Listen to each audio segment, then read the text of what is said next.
Students, polynomial chapter के next video को आज हम देखेंगे और आज हम कुछ और क्वेश्चंस लेंगे जो फैक्टर थ्योरम पर बेस्ड होते हैं।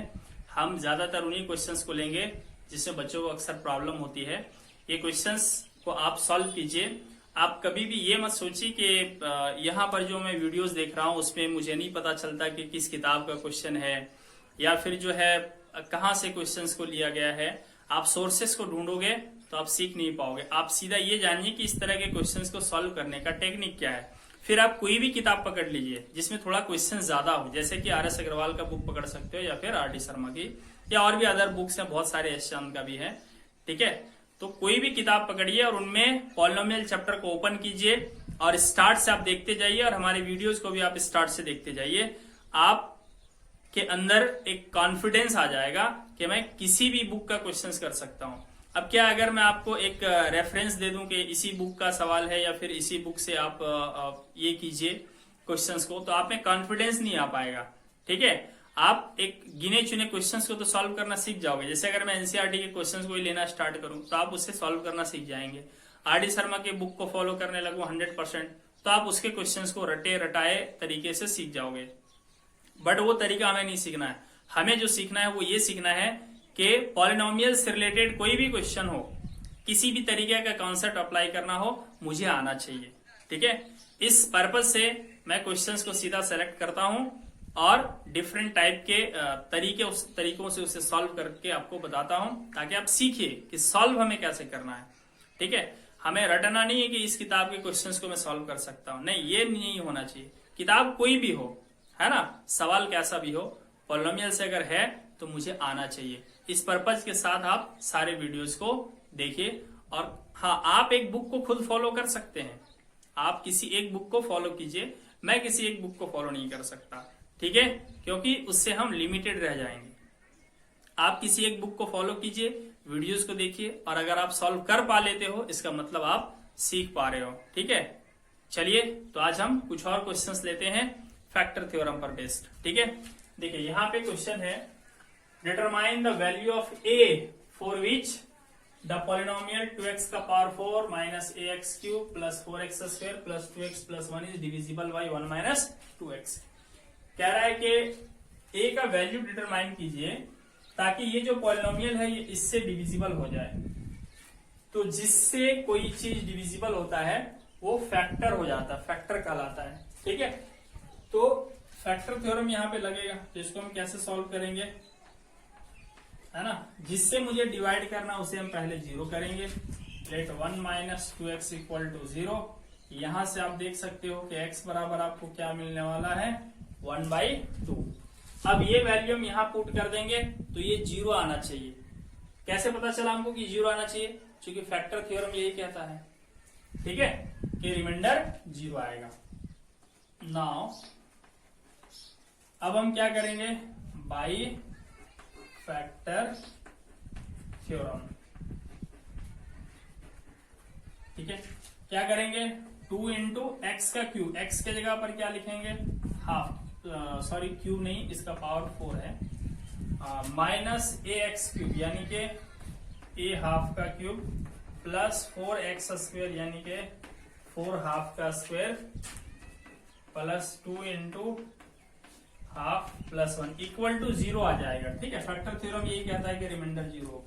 तो जब हम इसको सॉल्व करेंगे तो आएगा 2/16 माइनस a/8 प्लस 4/4 प्लस, देखिए ये और ये कट जाएगा 1 प्लस 1 इक्वल टू 0। इसको थोड़ा हम सिंप्लीफाई कर सकते हैं, 1/8 कट जाएगा। तो अब आप देख सकते हो सबका एलसीएम जो आने वाला है यहाँ पे 8 आने वाला है।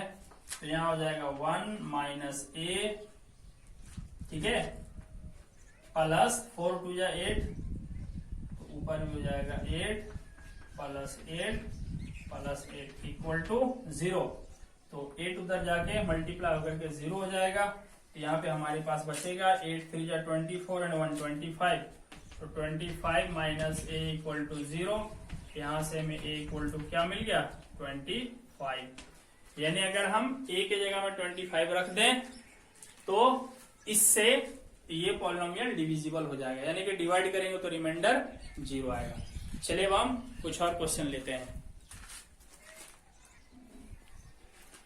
तो क्वेश्चन है students, find the values of a and b so that the polynomial x³ + 10x² + ax + b is exactly divisible by x-1 as well as x-2। ठीक है, तो यहाँ पे क्या कह रहा है कि a और b का वैल्यूज बताइए ताकि ये जो पॉलिनोमियल है, ठीक है, ये एग्जैक्टली डिविजिबल होगा इससे और इससे। तो डिविजिबल होगा इसका मतलब ये और ये फैक्टर है, ठीक है, और जब ये और ये फैक्टर है तो अब हम x की जगह पे अगर ये नंबर रख दें, है ना, ये जो रियल नंबर इसके साथ अटैच है, अगर ये नंबर्स रख दें तो रिमाइंडर 0 हो जाएगा। ठीक है, फैक्टर थ्योरम यही कहता है। तो चलिए हम इसको सॉल्व करते हैं। ठीक है, तो पहले हम क्या करते हैं, इससे डिविजिबल होना चाहिए तो पहले हम इसको 0 कर लेते हैं। लेट x-1 इक्वल टू 0, यहां से हमें मिल जाएगा x इक्वल टू 1। ठीक है, एंड अब हम इसको 0 करते हैं, x-2 इक्वल टू 0, यहां से हमको क्या मिल जाएगा, x इक्वल टू 2, यानी कि x इक्वल टू 1 और x इक्वल टू 2 जब हम उस पर रखेंगे तो रिमाइंडर 0 आएगा। तो लिखेंगे बाई फैक्टर थ्योरम। ठीक है, फैक्टर थ्योरम से क्या हो जाएगा, जब हम 1 रखेंगे पॉलिनोमियल में, देखिए 1 का क्यूब प्लस कितना है 10x², तो 10 इंटू 1 का square plus a into 1 plus b equal to 0 आएगा। फिर 2 रखेंगे तब भी 0 आएगा, तो लिखेंगे 2 का क्यूब प्लस 10 इंटू 2 का square plus a into 2 plus b equal to 0 आएगा। ठीक, तो अब हम क्या करेंगे, 1 का क्यूब 1 होगा, 10 इंटू 1 का स्क्वायर 10 होगा plus a plus b equal to 0, और यहाँ पे हमें मिलेगा 2 का क्यूब 8 होगा, 2 2 जा 4 10 जा 40 होगा plus 2a plus b equal to 0 होगा। यहाँ से देखिए 10 और 1 11 हो गया, तो a plus b equal to देखिए 10 प्लस 1 11 उधर जाके -11 हो जाएगा, इसको इक्वेशन 1 मानिए। ठीक, यहाँ देखिए 40 और 8 48 हो जाएगा, तो 2a plus b equal to यहाँ पे हो गया 48, ये हो गया इक्वेशन 2। ठीक, तो देखिए a और b में एक इक्वेशन यहाँ है, a और b में एक इक्वेशन यहाँ है। ठीक है, तो उसमें से क्या करना, जब भी इस तरह का इक्वेशन सॉल्व करना हो तो वो वाला चीज आप चुनिए, है ना, वो वाला चीज चुनिए जिसका कोएफिशिएंट 1 हो। जैसे अगर हम a चुनेंगे तो a का कोएफिशिएंट यहाँ 1 है, लेकिन यहाँ a का कोएफिशिएंट 2 है, तो ये वाला आप नहीं चुनिए। ठीक है, वैसे इसको भी चुन के सॉल्व किया जा सकता है, लेकिन इससे आसान है कि आप उसको चुनिए जिसका कोएफिशिएंट 1 हो। देखिए b का कोएफिशिएंट यहाँ 1 है, यहाँ भी b का कोएफिशिएंट 1 है। ठीक, तो यहाँ से हम क्या करेंगे, b इक्वल टू देखिए हमें मिलेगा -11 और ये उधर जाके -1 हो जाएगा। ठीक है, चलिए इसको आप 1 मानिए, और यहां से आप इसी तरह देखिए b इक्वल टू देखिए क्या लिखा जाएगा 48, और ये 2a उधर जाके क्या हो जाएगा -2a, और आप इसे इक्वेशन 2 मानिए। तो यहां से हमें b बराबर ये वैल्यू मिलता है और यहां से हमें b बराबर ये वैल्यू मिलता है। अब चूंकि b और b इक्वल चीजें हैं, b और b सेम है, तो ये दोनों भी सेम होना चाहिए। ठीक है, तो यहां से हमें क्या पता चलता है कि यहां लिख देंगे थोड़ा सा, फ्रॉम 1 इक्वेशन 1 एंड 2 क्या मिलता है हमें, -11 - a इक्वल टू 48 - 2a। ठीक है, तो आप देखिए ये -2a को इधर लाएंगे तो +2a हो जाएगा, +2a में से a का कम कर देंगे तो a बचेगा। अब इधर हमारे पास 48 है और -11 उधर चला जाएगा तो +11 हो जाएगा, तो इसका मतलब हो जाएगा 59। तो a का वैल्यू यहाँ पे कितना आ गया, a का वैल्यू आ गया यहाँ पे 59। ठीक है, अब हम b का वैल्यू निकालेंगे। ठीक, तो चलिए b का वैल्यू कैसे निकालेंगे, तो देखिए a का जो वैल्यू आया है इसे हम यहाँ पुट कर देंगे a की जगह में, तो b निकल जाएगा। ठीक है, तो अब हम यहाँ से b निकाल देंगे। b बराबर हमारे पास है -11 और -a, तो a के जगह अब हम कितना लिख देंगे 59। तो जब सॉल्व करेंगे इसको तो आएगा -70। ठीक है, तो ए का वैल्यू हमारा आ गया 59 और बी का वैल्यू आ गया -70। ठीक है, चलिए अब हम अगला क्वेश्चन लेते हैं। तो यहाँ पे एक क्वेश्चन है students, if x square -1 is a factor of this polynomial so that a plus C plus E equal to B plus b. ठीक है, तो अभी तक जो भी हम देख रहे थे, जो फैक्टर होता था उसमें जो पावर होता था ना x का, वो 1 होता था। यहाँ पे x का पावर 2 है, यानी कि एक क्वाड्रेटिक पॉलिनोमियल आ गया। ठीक, तो क्वाड्रेटिक पॉलिनोमियल जब रहेगा तो उसको हमें फैक्टराइज करना पड़ेगा। तो फैक्टराइजेशन के लिए हम एक अलग टॉपिक बनाएंगे। अगला वीडियो जो हमारा होगा वो फैक्टराइजेशन पर ही होगा। ठीक है, तो अगर आपको ये चीज नहीं समझ में आ रहा होगा तो आप फैक्टराइजेशन वाला वीडियो, इसके बाद वाला वीडियो आप जरूर देखेंगे। ठीक है, तो यहाँ पे देखिए क्या है, एक्स स्क्वायर -1 इसका फैक्टर है। तो पहले तो हम इसको 0 करेंगे। जब भी फैक्टर की बात हो तो फैक्टर थ्योरम लगाइए। ठीक, तो इसको 0 करेंगे हम लोग। ठीक है, let x square -1 equal to 0। यहां से देखिए आपको मिलेगा एक्स स्क्वायर इक्वल टू 1। ठीक, और जब इधर स्क्वायर हटेगा तो उधर +-1 लिखाएगा। ठीक है, अब +-1 क्यों लिखाएगा? ठीक है, चलिए थोड़ा सा हम आपको यहाँ पे बता देते हैं। देखिए क्या है कि एक्स स्क्वायर -1 इक्वल टू 0 को ही हम लिख सकते हैं x square -1 square equal to 0। ठीक है, अब ये a square minus B square के जैसा हो गया। तो a square minus B square बराबर फॉर्मूला होता है ए प्लस बी और ए माइनस बी। ठीक है, देखिए इस तरह से आपको याद होगा, 8th क्लास में पढ़े होंगे, A square minus B square equal to 0। तो इसका मतलब होता है ए प्लस बी और A minus B equal to 0। In the same way हमने इसको लिखा, तो इसका मतलब क्या हो गया, एक बार x प्लस 1 इक्वल टू 0 लिखेंगे। देखिए एक बार ये वाला इक्वल टू 0 और दूसरी बार ये वाला x माइनस 1 इक्वल टू 0। तो यहां से आपको x इक्वल टू क्या, +1 के बजाय -1 मिलेगा, और यहाँ पे देखिए -1 है तो उधर जाके +1 हो जाएगा। तो इस तरह से हमें x इक्वल टू क्या गया, -1 भी मिला और कुछ नहीं तो +1 भी मिला। तो इसी को हम लिख देते हैं +-1। ठीक है, तो इसको ऐसे लिख सकते हैं हम लोग शॉर्ट में, है ना। जब भी कभी इधर स्क्वायर दिखाई दे और उधर कोई नंबर दिखाई दे, तो जब इधर से आप स्क्वायर हटाएंगे तो उधर +- लग जाता है ना, इस तरीके से। अब देखिए क्या है कि x का हमें यहाँ 2 वैल्यू मिल गया, +1 भी और -1 भी। यानी कि जब हम इसे सॉल्व करेंगे, x का वैल्यू जब हम +1 रखेंगे तब भी ये 0 आएगा, और -1 रखेंगे तब भी ये 0 आएगा। ठीक है, नाउ बाई फैक्टर थ्योरम। अब फैक्टर थ्योरम से क्या होने वाला है भाई, कि x का वैल्यू रख देने से वो 0 हो जाएगा, यानी कि a into a cube plus a into 1 का पावर 4, b इंटू 1 का पावर 3 प्लस c इंटू 1 का square plus d into 1 plus e equal to 0। ये तो 0 होगा, और जब -1 रखेंगे तब भी 0 होगा, यानी a -1 का पावर 4 प्लस b -1 का क्यूब प्लस c -1 का square plus d -1 plus e equal to 0 आएगा। ठीक, एक बार +1 रख के 0 किया, दूसरी बार -1 रख के 0 किया। अब देखिए 1 का पावर 4 का मतलब 1 ही होगा, तो a हो रह जाएगा, b इंटू 1 का पावर 3 मतलब b होगा, क्योंकि 1 का पावर कुछ भी रखिए 1 ही होगा, और 1 से मल्टीप्लाई करने से वही चीज मिलेगा। तो a plus b plus c plus d plus e equal to 0 मिल गया हम लोगों को, है ना। और इधर देखिए ये -1 का पावर 4 है, तो ये +1 होगा, और +1 को a से मल्टीप्लाई करें तो 1 होगा।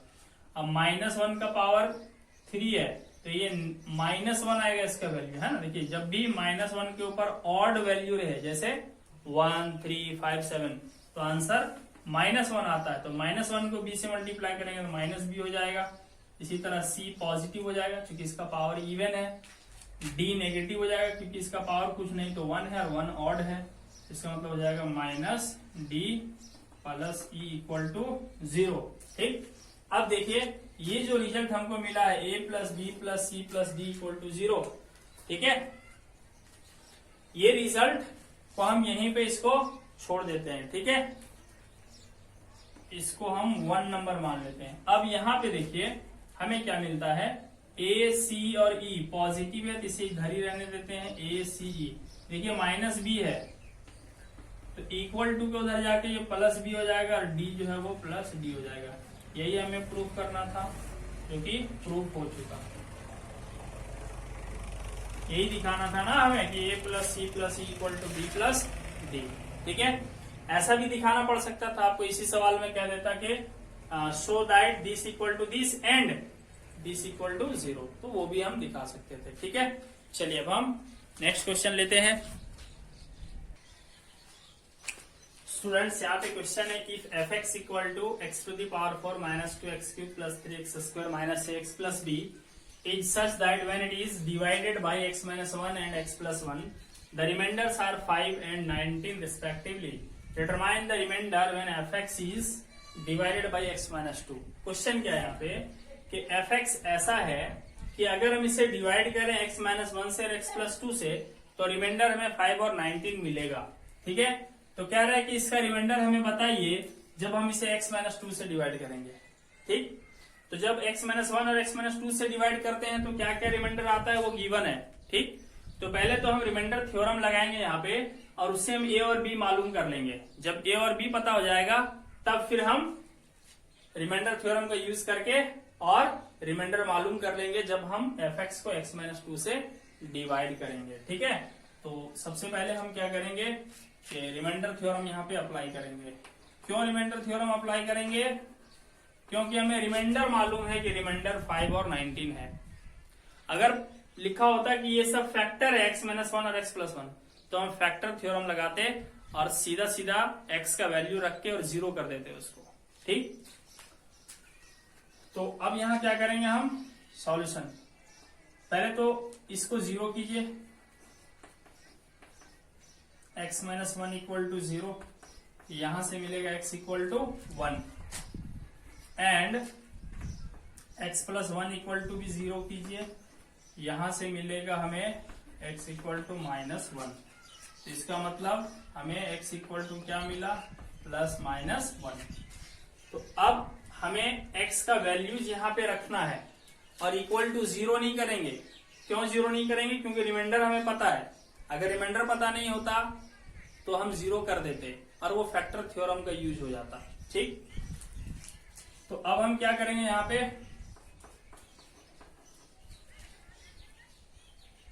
By remainder theorem, remainder theorem अब हम लगाएंगे। तो रिमाइंडर थ्योरम क्या कहता है कि x का वैल्यू रख दीजिए, जैसे यहाँ 1 आया है तो 1 का पावर 4, माइनस 2 आया है तो 2 इंटू 1 का पावर 3 प्लस 3 इंटू 1 का square minus a into 1 plus b equal to क्या 0 लिख देंगे? नहीं, रिमाइंडर थ्योरम क्या कहता है कि रिमाइंडर आता है ना, x के जगह पे उस x के जगह पे जिस चीज से हमें डिवाइड करना है उसके साथ जो वैल्यू अटैच होता है, अगर वो वैल्यू हम x की जगह पे रख दें तो रिमाइंडर के बराबर आता है। तो रिमाइंडर कितना है? 5 है। ठीक है, और जब x का वैल्यू x प्लस 1 वाला सॉल्व किए थे तो माइनस 1 आया था ना, और माइनस 1 रखेंगे तब रिमाइंडर कितना मिलेगा? 19 मिलेगा। तो यहाँ पर हम उस चीज को भी लेके चलते हैं एंड जब माइनस 1 का पावर 4 लिखेंगे यहाँ पे और माइनस 2 इंटू माइनस 1 का क्यूब लेंगे हम लोग प्लस 3 इंटू माइनस 1 का स्क्वायर लेंगे माइनस a इंटू माइनस 1 लेंगे प्लस b इक्वल टू जो रिमाइंडर आएगा वो रिमाइंडर लिख देंगे। ठीक है स्टूडेंट्स, कंफ्यूज नहीं होना है। फैक्टर थ्योरम और रिमाइंडर थ्योरम लगभग एक जैसा है। फर्क ये है कि जब आप फैक्टर थ्योरम लगाएंगे तो इक्वल टू 0 लिखेंगे, जब आप रिमाइंडर थ्योरम लगाएंगे तो इक्वल टू जितना रिमाइंडर रहेगा वो रिमाइंडर लिखेंगे। ठीक, चलिए अब इसे सॉल्व कीजिए। 1 यहाँ पे 1 आ जाएगा, यहाँ पे -2 आ जाएगा, यहाँ पे 3 आ जाएगा, यहाँ पे -a plus b equal to 5 आएगा। इसको थोड़ा और अगर हम सिंप्लीफाई करें तो ये हमें मिलेगा, ये 3 and 1 4 हो गया, 4 में से 2 कम कर देंगे तो 2 बचेगा। अब 2 उधर जाके और कम हो जाएगा तो यहाँ पे बचेगा -a plus b equal to 3 मिलेगा यहाँ पे। ठीक है, फिर से मिला लेते हैं एक बार। अगर ये -2 उधर ले जाएंगे तो 5 + 2 7, 3 and 1 4, 4 जाके माइनस करेंगे तो इतना आएगा। ठीक है, और यहाँ पे देखिए हमें क्या मिलेगा, एंड यहाँ पे देखिए -1 इसका पावर 4 है, 4 एक इवन नंबर है, इवन नंबर है तो पॉजिटिव आएगा 1 का वैल्यू। ठीक, -2 देखिए यहाँ पे -1 का पावर ऑड है तो इसका वैल्यू -1 आएगा, और -1 को -2 से मल्टीप्लाई करेंगे तो 2 होगा इसका रिजल्ट। ठीक, फिर इसी तरह -1 का पावर ऑड है तो रिजल्ट पॉजिटिव होगा, पॉजिटिव 1 को 3 से मल्टीप्लाई करेंगे तो 3 आएगा। ठीक है, और माइनस इंटू माइनस क्या होगा, +a plus b equal to यहाँ पे 19 है। ठीक, अब यहाँ पे थोड़ा सा और अगर हम सिंप्लीफाई करें तो 3 2 6, 6 and 1 7, 7 उधर जाके सब्ट्रैक्ट हो जाएगा तो a plus b equal to बचेगा 19 में से 7 सब्ट्रैक्ट कर देंगे तो 12 बचेगा। ठीक, तो यहाँ पे -a plus b equal to 3 आया, यहाँ पे a plus b equal to 12 आया। अब जब भी इस तरह का चीज मिले, दो वेरिएबल रहे, तो आप क्या कीजिएगा कि अगर एक नेगेटिव और एक पॉजिटिव है ना, देखिए ये a नेगेटिव और a पॉजिटिव है तो सीधा सीधा दोनों को जोड़ देने से आपको रिजल्ट मिल जाएगा। ठीक है, या दूसरे तरीके का आता है तो पीछे मैंने बताया था कि कोफिशिएंट सेम रहेगा जिसका, उसको इक्वेट करना है। तो खैर अभी यहाँ पे नेगेटिव पॉजिटिव वाला आया है, इसको 1 मान लीजिए और इसको 2 मान लीजिए। 1 और 2 को ऐड कर दो ऑन, रुकिए इसको यही कर देते हैं नीचे, ऑन एडिंग इक्वेशन 1 and 2। अगर हम इक्वेशन 1 और 2 को ऐड करें तो देखिए क्या मिलेगा, -a है यहाँ पे प्लस b, और यहाँ पे हमारे पास है +a प्लस b। इधर हमारे पास था 3 तो 3, इधर हमारे पास है 12 तो 12। देखो इक्वेशंस को ऐड कैसे करते हैं, इक्वल के ये साइड वाला यानी कि LHS और यहाँ इक्वल के ये साइड वाला LHS, ये दोनों हम एक साथ लिखेंगे। देखिए इक्वल के LHS वाला और यहाँ इक्वल के LHS वाला एक साथ ऐड कर दिए। अब इक्वल के RHS राइट साइड वाला और यहाँ इक्वल के राइट साइड वाला एक साथ जोड़ देंगे। ठीक है, तो देखिए -a प्लस a कट जाएगा, b और b क्या हो गया, 2b हो गया। यहां से हमको क्या मिला, b और b हो गया, मैं यहां लिख देता हूं 2b, और 12 और 3 कितना हो गया 15। यहां से b इक्वल टू मिलेगा 15/2। तो b का वैल्यू हमें मिल गया। अब b का वैल्यू हम 1 में पुट कर देंगे। ठीक है, पुटिंग b इक्वल टू 15/2 इन 1, तो हमें क्या मिल जाएगा, b गेट, देखिए यहाँ पे मिल जाएगा -a प्लस b है तो b ना लिख करके b का वैल्यू लिख देंगे 15/2 इक्वल टू कितना है 3 है तो इक्वल टू 3 कर देंगे। तो इसे जब हम सॉल्व करेंगे तो देखिए ये माइनस से उधर जाके +a बन जाएगा और ये 3 से सब्ट्रैक्ट हो जाएगा तो 15/2 -3। ठीक है, तो जब इसे आप सॉल्व कीजिएगा तो 2 और 1 का एलसीएम 2 आएगा, 15 -6। ठीक है, तो 9/2 आ जाएगा। इस तरीके से हमें a और b का वैल्यू मिल गया। अब हम क्या करेंगे, fx का रिमाइंडर निकालेंगे जब x -2 से उसे डिवाइड करेंगे। स्टूडेंट्स यहाँ पे थोड़ा सा मिस्टेक हुआ है कैलकुलेशन में। देखिए यहाँ पे 3 + 2 5 and 1 6, तो 19 में से 6 सब्ट्रैक्ट करेंगे तो 13 हो जाएगा यहाँ पे। तो यहाँ पर भी हो जाएगा 13, 13 और 3 कितना हो जाएगा, 13 और 3 हो जाएगा यहाँ पे 16, और 16 को जब हम 2 से डिवाइड करेंगे तो b इक्वल टू 8 आएगा। ठीक है, और b इक्वल टू 8 आ जाएगा, तो b का वैल्यू हम 8 रखेंगे यहाँ पे। तो a इक्वल टू हमें मिलेगा, ठीक है, a इक्वल टू हमें मिलेगा, तो ये माइनस से उधर जाके प्लस ए हो जाएगा, तो plus a equal to 8 minus 3 equal to 5 आएगा। ठीक है, तो ए और बी का वैल्यू अब हमें मिल गया। ठीक, तो अब हम क्या करेंगे, इसके आगे देखिए सॉल्व करेंगे।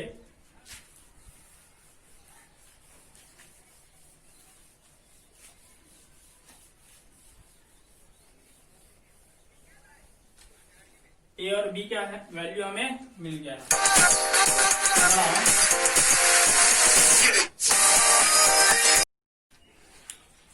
अब क्या करेंगे, x का पावर 4, यानी ये जो हमारे पास पॉलिनोमियल है fx इक्वल टू, ये क्या बन जाएगा, x to the power 4 minus 2x³ plus 3x square minus ax। तो अब a ना लिख करके a का वैल्यू लिख देंगे, 5x प्लस b है, तो b ना लिख करके b का वैल्यू निकाला था हमने 8। ठीक, अब क्या कह रहा है कि जब हम x माइनस 2 से डिवाइड करेंगे तो रिमाइंडर कितना आएगा, तो रिमाइंडर थ्योरम से सॉल्व कर दीजिए। क्या करेंगे, x माइनस 2 इक्वल टू 0 कर देंगे, तो x इक्वल टू हमारे पास 2 आ जाएगा, इसलिए रिमाइंडर इक्वल टू क्या हो जाएगा, रिमाइंडर थ्योरम में रिमाइंडर कैसे निकालते हैं, x का वैल्यू रख देने से रिमाइंडर आ जाता है, यानी कि 2 का पावर 4 कर देंगे माइनस 2 इंटू 2 का पावर 3 कर देंगे प्लस 3 इंटू 2 का स्क्वायर कर देंगे माइनस 5 इंटू 2 कर देंगे प्लस 8। ठीक, तो 2 का पावर 4 का मतलब 8 हो गया, माइनस 2 का क्यूब 8 2 जा 16 हो गया, और 8 2 का पावर 4 इक्वल टू 16 होगा। ठीक, प्लस 2 2 जा 4 3 जा 12 माइनस 5 2 जा 10 प्लस 8 16 16 कट गया, 12 है 20 माइनस 10 इक्वल टू 10 होगा। ठीक है स्टूडेंट्स, चलिए अब हम एक क्वेश्चन और लेते हैं।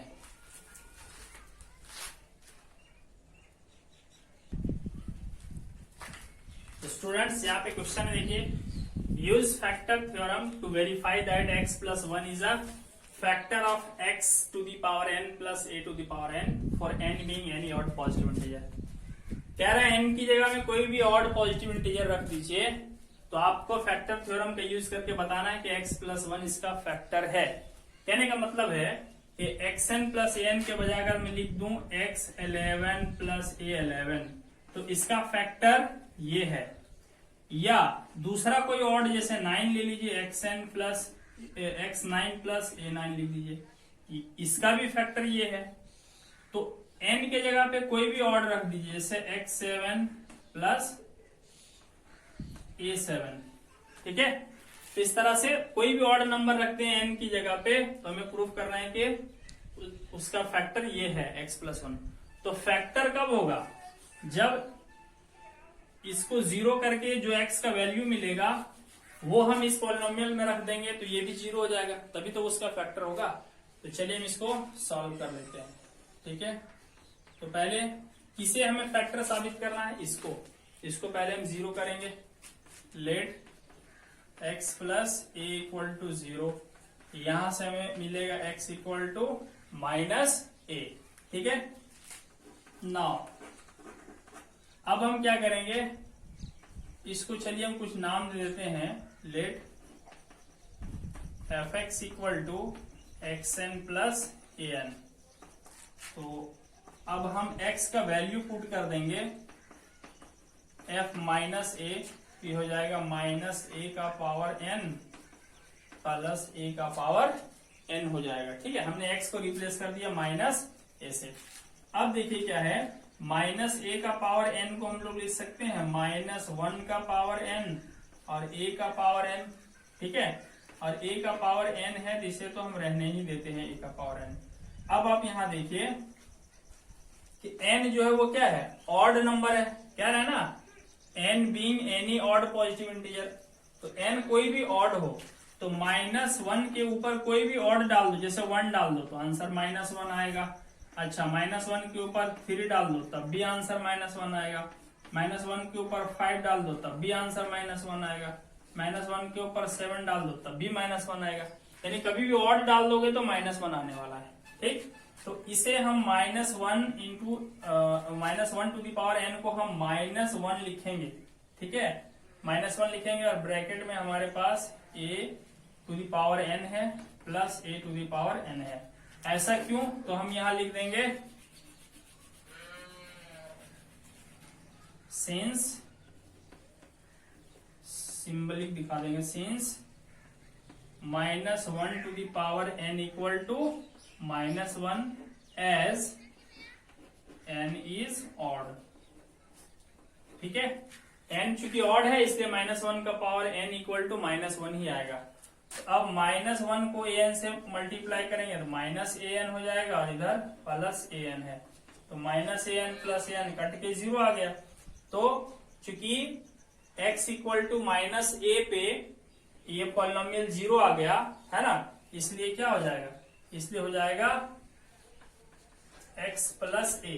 ठीक है, ये वाला ये क्या हो जाएगा, x plus a is a factor of xn plus an। ठीक है, where n is any odd positive integer। ठीक है स्टूडेंट्स, तो आज के क्लास में इतना ही। ठीक है, अब इसके बाद हम लोग नया टॉपिक देखेंगे, इसी में डिवीजन एल्गोरिदम। ठीक है, तो पॉलिनोमियल्स का डिवीजन एल्गोरिदम क्या होता है उसको सीखेंगे। उसके बाद हम कुछ और क्वेश्चंस लेंगे, फिर उसके बाद हम फैक्टराइजेशन को बहुत डिटेल से सीखेंगे। ठीक है स्टूडेंट्स, क्योंकि विदाउट फैक्टराइजेशन पॉलिनोमियल बहुत टफ हो जाता है। तो आगे हमारे वीडियोस जो होंगे वो डिवीजन एल्गोरिदम पे होगा और फैक्टराइजेशन पे होगा। ठीक है, तो आज के लिए इतना ही। Thank you.